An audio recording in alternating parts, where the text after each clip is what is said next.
ഐവ silks, Kasaragod, Kanhangad, Mangalore. ബി.ജെ.പിയുടെ IT സെല്ലുകളിൽ നിന്നും പുറത്തു വരുന്ന ആളുകൾ പുറം ലോകത്തോട് പറയുന്നത് ഞെട്ടിപ്പിക്കുന്ന വിവരങ്ങളാണ്. ഇത്തരത്തിലുള്ള നിരവധി സംഭവങ്ങൾ നമ്മുടെ മുന്നിലേക്ക് കടന്നു വന്നിട്ടുണ്ട്.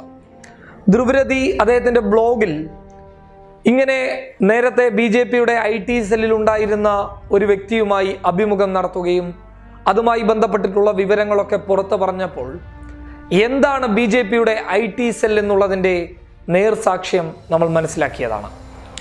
അങ്ങനെ ബി.ജെ.പിയുടെ IT സെല്ലിലുണ്ടായിരുന്ന ഒരു സ്ത്രീ അല്ലെങ്കിൽ ഒരു പൊതുപ്രവർത്തക, എഴുത്തുകാരി, അങ്ങനെയൊക്കെ വിളിക്കാൻ പറ്റുന്ന സാധവി ഖോസ്ല പഞ്ചാബിലെ മയക്കുമരുന്ന് മാഫിയക്കെതിരെ ശക്തമായ തുറന്ന പോരാട്ടം നടത്തുകയും ഒരുപാട് പുസ്തകങ്ങൾ എഴുതുകയും ചെയ്തിട്ടുള്ള സാധവി ഖോസ്ലയും ബി.ജെ.പിയുടെ IT സെല്ലിലുണ്ടായിരുന്നു. ബി.ജെ.പിയുടെ IT സെല്ലായി അതായത് ബി.ജെ.പിയുടെ 2014 പദ്ധതിയായിട്ടുള്ള 272 മിഷൻ 272 272, അതായത് ബി.ജെ.പി അധികാരത്തിലെത്താനുള്ള ബി.ജെ.പിയുടെ ഏറ്റവും വലിയ പദ്ധതി നടപ്പിലായത് 2014 ആ പദ്ധതിയുടെ തുറുപ്പ് ചീട്ട് എന്ന രീതിയിലായിരുന്നു ബി.ജെ.പിയുടെ ഒരു IT സെൽ കടന്നു വരുന്നത്. NDOC, national digital operation centre of BJP. ഈ NDOC എന്താണെന്ന് വെച്ച് കഴിഞ്ഞാൽ അധികാരത്തിലേക്ക് ബി.ജെ.പിയെ എത്തിക്കാനുള്ള ഒരു വജ്രായുധമായി ഇതിനെ മുന്നിൽ കൊണ്ടുവരികയും രാജ്യത്തെ IT വിദഗ്ധന്മാരെയൊക്കെ ഒരു കോണിലേക്ക് കൊണ്ടുവന്നുകൊണ്ട് ഒരു ആന്റി കോൺഗ്രസ് നിലപാട്, വികാരം പൊതുജനങ്ങൾക്കിടയിലേക്ക് ഉണ്ടാക്കിയെടുത്ത് അതിലൂടെ അധികാരം പിടിച്ചെടുക്കാനുള്ള ബി.ജെ.പിയുടെ തന്ത്രമാണ്. ആ തന്ത്രം ബി.ജെ.പി പരിപൂർണമായും വിജയത്തിലേക്ക് എത്തിക്കുകയും ചെയ്തു എന്നുള്ളത് ഏറ്റവും വലിയ ശരിയാണ്. ആ തന്ത്രത്തിൻ്റെ ഏറ്റവും വലിയ ഒരു മുഖച്ഛായയായിരുന്നു അണ്ണാ ഹസാരെ എന്നുള്ളതാണ് സാധവി ഖോസ്ല വളരെ വ്യക്തമായി പറയുന്നത്.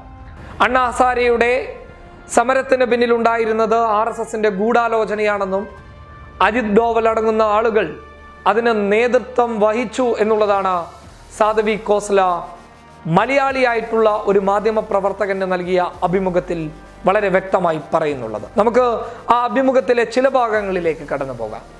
അഭിമുഖത്തിൽ മലയാളിയായിട്ടുള്ള മാധ്യമ പ്രവർത്തകൻ സാധവി ഖോസ്ലയോട് ഒരുപാട് ചോദ്യങ്ങൾ ചോദിക്കുന്നു. എങ്ങനെയാണ് ബി.ജെ.പിയുടെ IT സെല്ലായിട്ടുള്ള NDOCയിലേക്ക് ഒരുപാട് ആളുകൾ എത്തുന്നത്? ഉദാഹരണത്തിന് സാധവി ഖോസ്ല എന്ന് പറയുന്നത് കോൺഗ്രസ് കുടുംബ പശ്ചാത്തലമുള്ള ഒരാളാണ്. അവിടെ നിന്ന് എങ്ങനെയാണ് സാധവി ഖോസ്ല ഒരു സുപ്രധാന നിമിഷത്തിൽ ബി.ജെ.പിയുടെ IT സെല്ലിലേക്ക് എത്തുന്നത്? അപ്പോൾ അതിന് സാധവി ഖോസ്ല പറയുന്ന മറുപടി എന്ന് പറയുന്നത്, സ്വാഭാവികമായിട്ടും രാജ്യത്ത് ഒരുപാട് അഴിമതി കഥകൾ ഇങ്ങനെ കടന്നു വരുന്ന സാഹചര്യമാണ്. അപ്പോൾ കോൺഗ്രസിന് ബദലായിട്ടുള്ള ഒരാൾ വേണമെന്ന് ഒരു പൊതുവികാരം നിലനിൽക്കുന്ന സാഹചര്യം. അപ്പോൾ ആരായിരിക്കണം എന്ന് ചോദിച്ചു കഴിഞ്ഞാൽ അപ്പോൾ അവിടെ ഉയർന്നു വരുന്ന ഒരു പേര് നരേന്ദ്രമോദിയുടേതാണ്. അപ്പോൾ മോദിയെ അനുകൂലിക്കുന്ന, അതായത് ബി.ജെ.പിക്കാരല്ലാത്ത ആളുകൾ ആരായിക്കൊള്ളട്ടെ, ബി.ജെ.പിക്കാരാവണമെന്നില്ല, മറിച്ച് കോൺഗ്രസിന് ബദലായിട്ടുള്ള ഏതെങ്കിലും ഒരാള്, അത് ബി.ജെ.പിയോട് അനുകമ്പയില്ലാത്ത ആരായി കഴിഞ്ഞാലും പ്രശ്നമില്ല, അത്തരക്കാരൊക്കെ ഒരു കോണിലേക്ക് കൊണ്ടുവന്നുകൊണ്ട് ഒരു ആന്റി കോൺഗ്രസ് നിലപാട് മുന്നോട്ട് വെക്കാനുള്ള ഒരു വലിയ തന്ത്രമായിരുന്നു ബി.ജെ.പിയുടെ NDOC. ആ NDOCയിൽ താനും പെടുകയായിരുന്നു എന്നുള്ളതാണ് സാധവി ഖോസ്ല പറയുന്നുള്ളത്. എന്നാൽ താൻ അതിലൊരു വളണ്ടിയർ ആയിരുന്നു, അതിലൊരുപാട് IT വിദഗ്ധന്മാരൊക്കെ ഉണ്ടായിരുന്നു. അങ്ങനെ ഇവര് ചെയ്തിരുന്ന പ്രവർത്തനങ്ങൾ എന്ന് പറയുന്നത് കോൺഗ്രസിനെതിരെ, കോൺഗ്രസിന്റെ നേതാക്കന്മാർക്കെതിരെ വ്യാജ വാർത്തകൾ ഉണ്ടാക്കിയെടുക്കുക എന്നുള്ളതാണ്.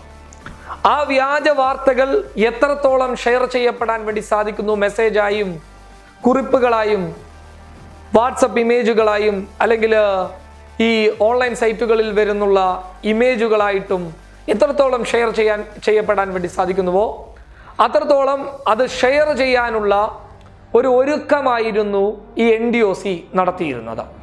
ആ NDOCയുടെ എല്ലാ പ്രവർത്തനങ്ങളും പരിപൂർണമായും വിജയത്തിലെത്തിക്കാൻ വേണ്ടി സാധിക്കുകയും അത് ഷെയർ ചെയ്യുമ്പോൾ അത് ലഭിക്കപ്പെടുന്ന ആളുകൾ അത് പരിപൂർണമായും വിശ്വസിക്കാൻ തുടങ്ങുകയും ചെയ്തതോടുകൂടി BJPയുടെ IT സെല്ലായിട്ടുള്ള NDOC ശക്തിയാർജിച്ച് മുന്നോട്ട് വരികയും ചെയ്തു. എന്നാൽ ഇത് കൃത്യമായി പറഞ്ഞു കഴിഞ്ഞാൽ ഒരു രാഷ്ട്രീയ അജണ്ടയെ മുന്നിൽ വെച്ച് മുന്നോട്ട് പോകുന്നതാണെന്ന് മനസ്സിലാക്കുകയും അതൊരാളുടെ വ്യക്തി നേട്ടത്തിലേക്ക് പോവുകയാണെന്ന് മനസ്സിലാക്കുകയും ചെയ്തവർ അതിൽ നിന്നും പിന്തിരിഞ്ഞു പോവുകയും ചെയ്തു.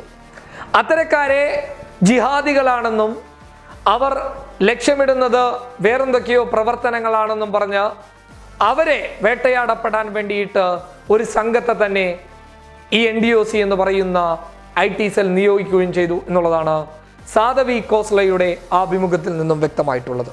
ഒരുപാട് കാര്യങ്ങൾ പറയുന്നുണ്ട്. അതിൽ എടുത്തു പറയേണ്ട ഒരു കാര്യം എന്ന് പറയുന്നത് കേരളത്തെക്കുറിച്ചിട്ട് മാധ്യമപ്രവർത്തകൻ ചോദിക്കുന്നുണ്ട്. എന്താണ് കേരളത്തെക്കുറിച്ചുള്ള ദേശീയ തലത്തിലുള്ള പ്രചരണം?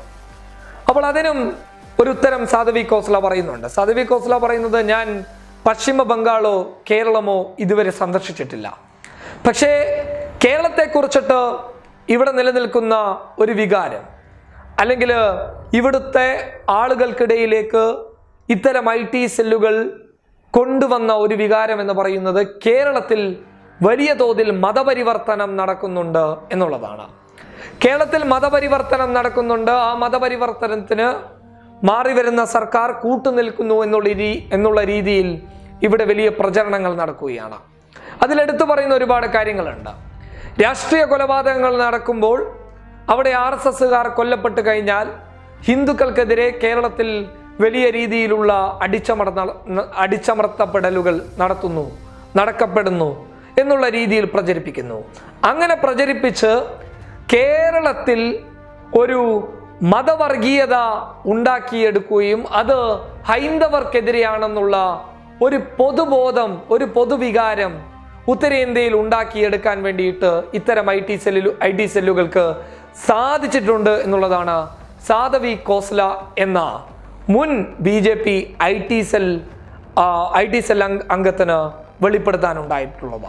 അത് മാത്രമല്ല, പശ്ചിമ ബംഗാളിനെ കുറിച്ചിട്ടും ഇതേ അഭിപ്രായം തന്നെയാണ് പൊതുവെ ഉണ്ടായിട്ടുള്ളത്.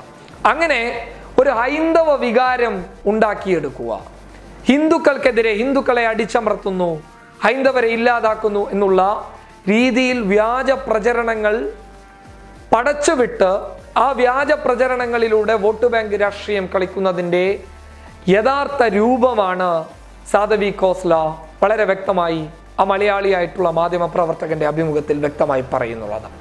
ഇങ്ങനെയാണ് BJPയുടെ IT സെല്ലിനകത്ത് നടക്കുന്നുള്ളത്. വ്യാജ വാർത്തകൾ പടച്ചുവിടുന്നു. ഞങ്ങളൊക്കെ എത്രയോ പ്രാവശ്യം വെളിപ്പെടുത്തിയ കാര്യങ്ങളാണ്. പൊതുജനങ്ങൾക്കിടയിലേക്ക് പച്ചയായിട്ടുള്ള നുണകൾ പടച്ചുവിടുന്നു. ഇതല്ലേ മഹുവ മൊയ്ത്രയും പാർലമെന്റിനകത്ത് പറഞ്ഞിട്ടുള്ളത്? വളരെ വ്യക്തമായി പറഞ്ഞതാണ്. നിങ്ങൾ വിജയിച്ചിട്ടുള്ളത് കർഷകരുടെ പ്രശ്നങ്ങൾ ചൂണ്ടിക്കാണിച്ചിട്ടല്ല, രാജ്യത്തെ ജനങ്ങൾ നേരിടുന്ന പ്രശ്നങ്ങളെ ചൂണ്ടിക്കാണിച്ചുകൊണ്ടല്ല, മറിച്ച് ഫേക്ക് ന്യൂസുകൾ കൊണ്ട്, നുണപ്രചരണങ്ങളെ കൊണ്ടാണ് നിങ്ങൾ വിജയിച്ചിട്ടുള്ളത് എന്നാണ് മഹുവ മൊയ്ത്ര പറഞ്ഞിട്ടുള്ളത്. അപ്പോൾ ഇതൊക്കെ അടിസ്ഥാനപ്പെടുത്തി കഴിഞ്ഞാൽ രാജ്യത്തെ പല വെബ്സൈറ്റുകളും അല്ലെങ്കിൽ പല ഓൺലൈൻ മാധ്യമങ്ങളും, രാജ്യത്തെ മുന്നിൽ നിൽക്കുന്ന പല ഓൺലൈൻ വെബ്സൈറ്റുകളുടെയും താക്കോൽ കൈകളിലുള്ളത് സംഘപരിവാറിന്റെ കൈകളിലാണ് എന്നുള്ളതാണ് സാധവി ഖോസ്ല വ്യക്തമായി പറയുന്നുള്ളത്. BJPക്കെതിരെ, സർക്കാരിനെതിരെ ഒരു ആരോപണം ഉന്നയിച്ചു കഴിഞ്ഞാൽ ആ ആരോപണത്തെ പ്രത്യാക്രമണം കൊണ്ട് തടയാൻ പറ്റാവുന്ന എല്ലാ കഴിവും ഇന്ന് BJPയുടെ IT സെല്ലിനുണ്ട് എന്നുള്ളതാണ് സാധവി ഖോസ്ല വെളിപ്പെടുത്തുന്നുള്ളത്. അതുകൊണ്ട് രാജ്യത്ത് കേരളത്തെ മറികടന്ന്, അല്ലെങ്കിൽ ദക്ഷിണേന്ത്യ മറികടന്നു കഴിഞ്ഞാൽ മറ്റുള്ള ഇടങ്ങളിലൊക്കെ അവർക്കെതിരെ ഒരു ആരോപണം വന്നു കഴിഞ്ഞാൽ അതിനെ ചെറുത്തു തോൽപ്പിക്കാൻ അവരുണ്ടാക്കിയെടുത്ത വജ്രായുധമാണ് അവരുടെ IT സെല്ലുകൾ. ഇതിനെ പ്രതിരോധിക്കാൻ ഒരുപാട് പണി ഇന്നുണ്ട് എന്നുള്ളതും അവർ കൂട്ടിച്ചേർക്കുന്നുണ്ട്. ഇതിൽ നിന്നൊക്കെ വ്യക്തമാകുന്നത് രാജ്യത്തുടനീളം വ്യാജ വാർത്തകൾ, നുണപ്രചരണങ്ങൾ നടത്തുകയാണ് എന്നുള്ളത് വളരെ വ്യക്തമായി ഇതിൽ നിന്നൊക്കെ മനസ്സിലാവുകയാണ്. News desk public Kerala.